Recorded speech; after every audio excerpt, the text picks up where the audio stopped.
What's up, everybody? This is TJ Tassone, mortgage broker, owner of Tassone Capital. Today I'm going to talk about mortgage terminology and some things that you'll hear in the process, so that way you're a little bit less confused. And if this is the first time you're coming to my channel, please make sure to hit the like and subscribe button below. As I come out with new content every single Friday, I want to make sure you have access to it as it comes out.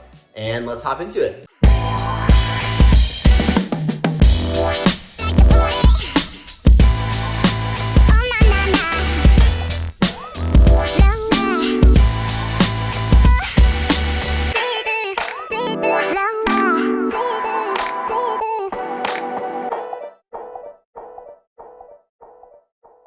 All right, guys, so the first couple terms I want to talk about are adjustable rate mortgages and fixed rate mortgages. So the reason I want to talk about those two is because now with interest rates starting to increase, more and more people are starting to become more interested with adjustable rate mortgages or ARMs. So as the title suggests, an adjustable rate mortgage has some sort of a period where the loan is going to be fixed, where the interest rate does not change. And after that period, it will then adjust on 6 months or monthly or yearly, depending upon which index it's tied to, whether it's the LIBOR, the London Interbank Offer Rate. So those are some things to kind of keep in mind. So why would an adjustable rate mortgage be something that's popular, right? When you look at doing a fixed rate mortgage, the interest rate does not change over time. It's the same for 10 years, 15 years, 20 years, 30 years, so on and so forth. An adjustable rate mortgage is going to have an interest rate that's going to be lower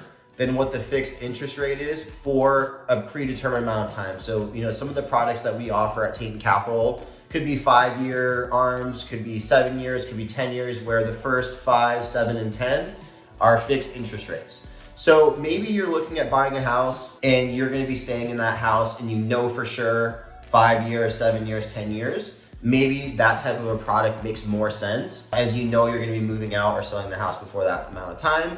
And it's going to be a little bit less expensive for you to have that type of a loan than it would be in comparison to a fixed rate loan. So those are some things to kind of keep in mind with those two.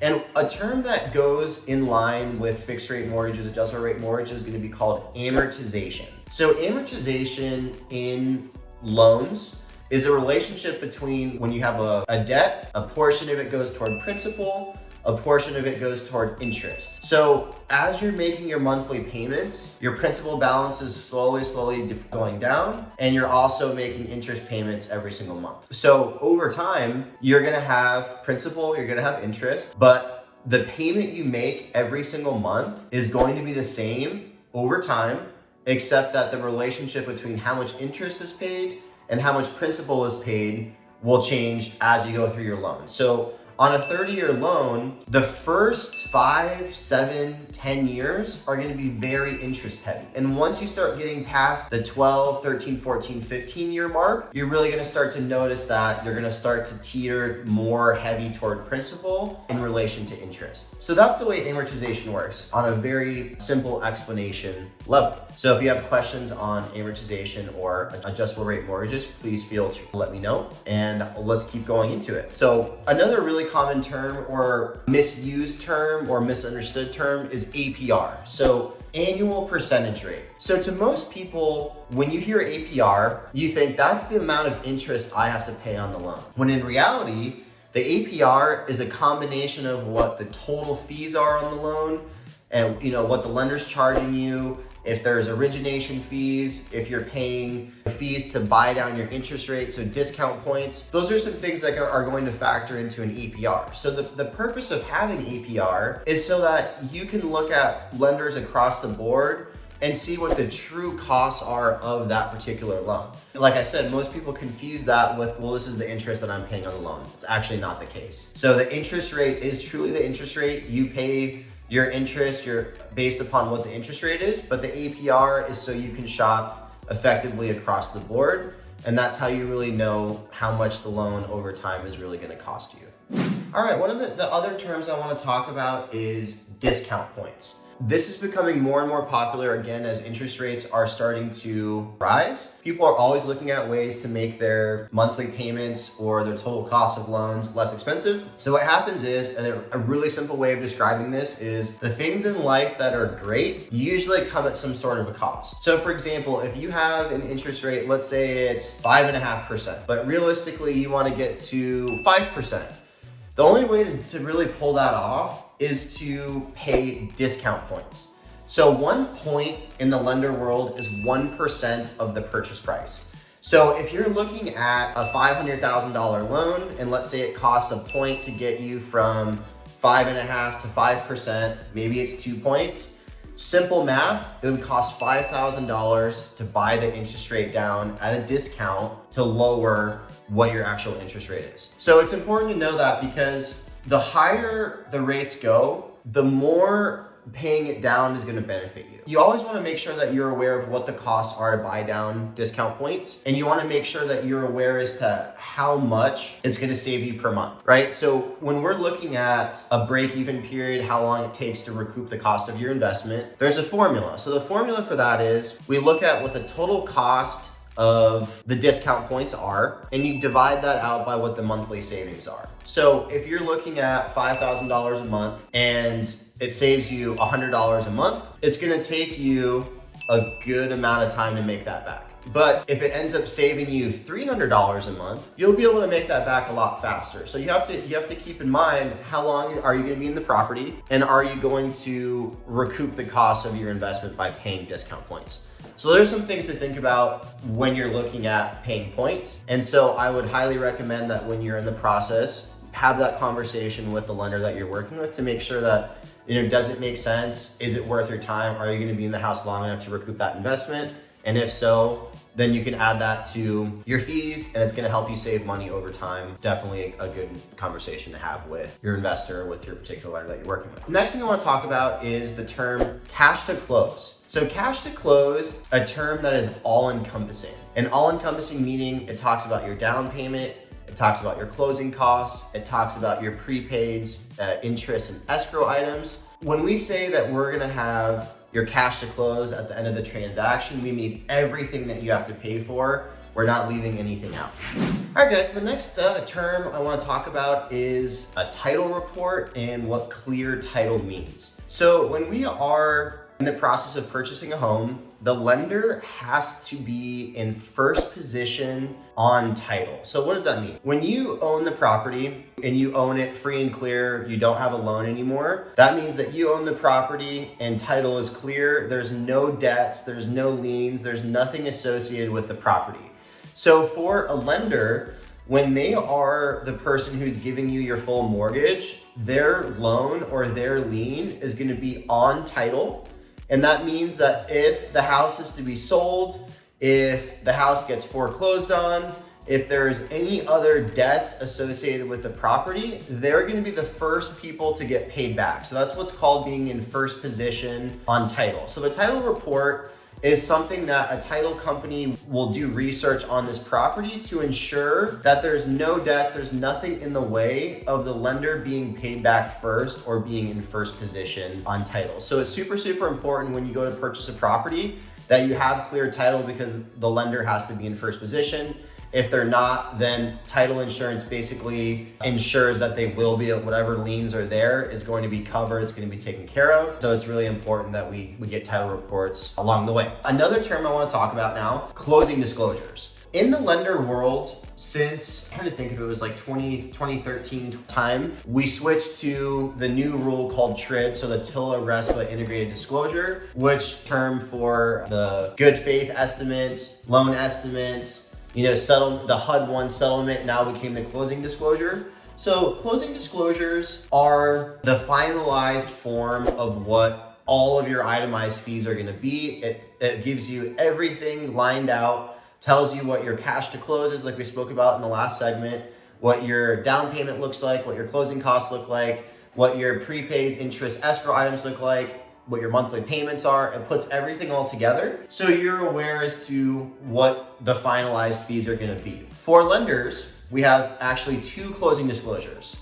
So by law, we have to get out the initial closing disclosure at least 3 days before we are able to close on the loan. And then once we get with the title company and we get all the invoices and everything finalized, you'll then receive your final closing disclosures, which is what all the numbers at the end actually will be, as compared to the initial, which is just, kind of an updated estimate before we get invoices put in and itemized. So when you're working with a lender, you get your initial closing disclosure, then you send that off to the title company to say, here's what we have for our fees, here are our invoices, then you go back and forth and you get everything structured, everything fixed, everything corrected, everything finalized, and then we issue you your final closing disclosure, usually, a couple days before you're supposed to close. So that's what the closing disclosure does. That's what the purpose of it is. And let's hop into the next one. So the next one I want to talk about is collateral. What is collateral? It's a very common term. So in the lender world, collateral is some sort of asset that's used to hedge the investor's risk of you not paying them back. So in the lender world, for what I do for mortgages, the collateral for the mortgage is the house. We have to make sure that the house is valuable. We have to get it appraised.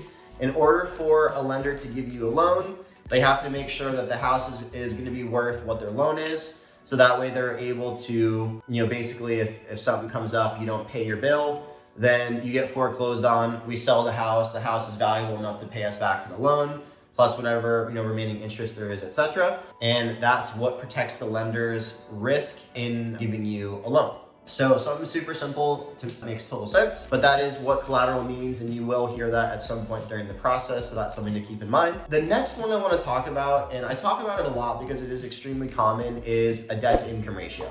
So a debt to income ratio is the relationship between your gross monthly income in relation to your gross monthly debt. So the calculation is actually, I think I said it backwards, I reversed it, is let's say you've got $2,500 a month in debts plus whatever your house payment is divided by your gross monthly income of $5,000 a month, you would have a 50% debt to income ratio.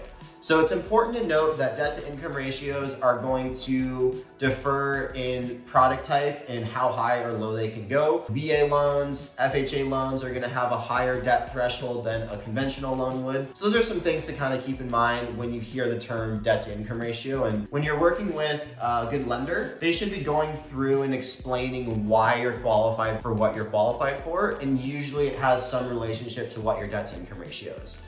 All right, so let's talk about the deed. What is the deed? You're gonna hear this a lot. You probably won't hear about it until you're, more or less at the closing table. But the deed is what transfers the actual rights and ownership of the property from a seller to the new buyer. So when you're at the title company, you're gonna fill out a huge stack of papers. One of the most important ones is gonna be your deed. It talks about the property itself, where it's located, and the fact that you are transferring ownership from the seller to the new buyer. So that's the purpose of the deed. The next thing I want to talk about is earnest money. So earnest money in a transaction, kind of like a good faith deposit from the buyer to the seller saying that we have dates and terms that we're going to abide by. Here's proof that I'm serious about buying the house. That way I'm going to follow through on what we say we're going to do as provided in the contract. We have to get an appraisal done by a certain date. A loan has to be completed by a certain date. You have to have an inspection complete by a certain date. Assuming that we follow through all of those terms and provisions of the contract, we will close on the house and the earnest money will be counted toward the buyer's down payment, right? If for some reason you don't follow through on the contract and you're past all of the dates, then the seller has full reign to actually keep your earnest money deposit, which very, very uncommon because there's a lot of steps leading up to that point. All you have to do is communicate with the other party about what's going on, and everyone's aware, and you're usually able to get everything done in time. In worst case scenario, you have to just maybe move a couple dates around, get some people to sign some addendums to the contract, but no big deal. So let's hop into the next term. All right, guys, so one of my favorite terms is a very specific type of mortgage product, so Heloc. So home equity line of credit. Reason why it's one of my favorites is I love mortgage math and utilizing equity in properties to help make you wealthier, whether that's paying off debts, pulling money for investments, pulling money for remodeling your property, a HELOC is a great option for that. Basically what happens is you have equity in your house. The only way to be able to utilize the equity in your house is you've basically got three options. You can do a cash out refinance where you get a full new first mortgage at a different rate. Usually you're getting a higher loan amount to give you the credit or cash back that you need to do whatever you want to do with the money. Or like I said, if you want to pull it out to pay debt, you want to pull it out to remodel, or you just want to have money, whatever you want to do with the money, cash out refinance. Other option, you can sell your house. The house is worth X, you sell the house for X, and whatever the difference between your loan amount and your closing costs is what you would get back, remaining cash, which is yours to do with what you please. Third option is do a HELOC or a second mortgage. So the reason why a HELOC is interesting is because a HELOC does not manipulate the terms and provisions of your first mortgage. You're adding a second mortgage to mess with the equity that you have. So if you had recently did a refinance in the past few years, your interest rates are probably fairly low. And so it probably doesn't make sense to do a cash out refinance and increase your interest rate if you can go and get a HELOC.